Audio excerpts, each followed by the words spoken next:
निश्चितच अजितदादा एक महाराष्ट्राच्या राजकारणातील अनन्यसाधारण महत्त्व असलेले हे नेते होते. अत्यंत लोकप्रिय, शिस्तबद्ध आणि दिलेला शब्द पाळणारा नेता म्हणून महाराष्ट्राला त्यांची ओळख होती.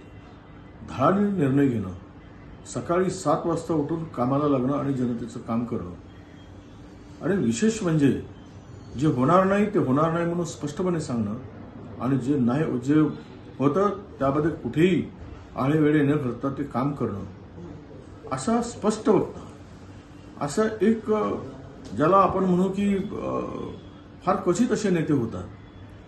आणि विशेष रूपाने सांगता येईल की मी ज्यावेळेस 2008 मध्ये राज्य मंत्रिमंडळामध्ये सहभागी झालो त्यावेळेस त्यांच्याकडे असलेल्या खात्याचा राज्यमंत्री मी होतो.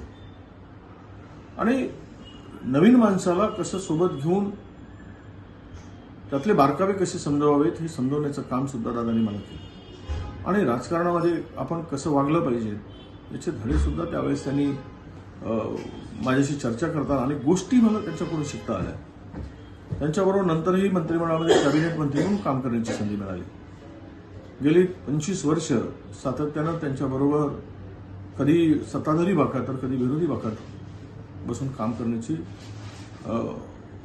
संधी मिळाली. आणि आज महाराष्ट्रातील हा एक मोठा नेता की जे कल्पनाच करू शकत नाही, जे कल्पनेच्या पलीकडचं आहे की असं होऊ शकतं, असं घडू शकतं, असं अचानक काळाने घाला घालून एका लोकनेत्याला, एक समाजाप्रती समर्पित असलेल्या नेत्याला महाराष्ट्राला मुकावं लागलं हे अत्यंत दुःखदायक, वेदनादायक आहे.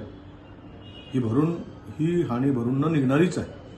मी ईश्वराला प्रार्थना करतो की त्यांच्या कुटुंबियांना आणि त्यांच्या सर्व प्रेम करणाऱ्या आप्तेष्टांना, पक्षातील सर्व लोकांना या सगळ्या दुःखातून सावरण्याची शक्ती, बळ ईश्वर देवो अशी ईश्वराला प्रार्थना करतो.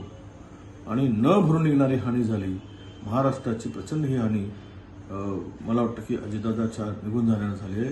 ही पोकळी कधी भरून निघणार नाही असं मला वाटतं.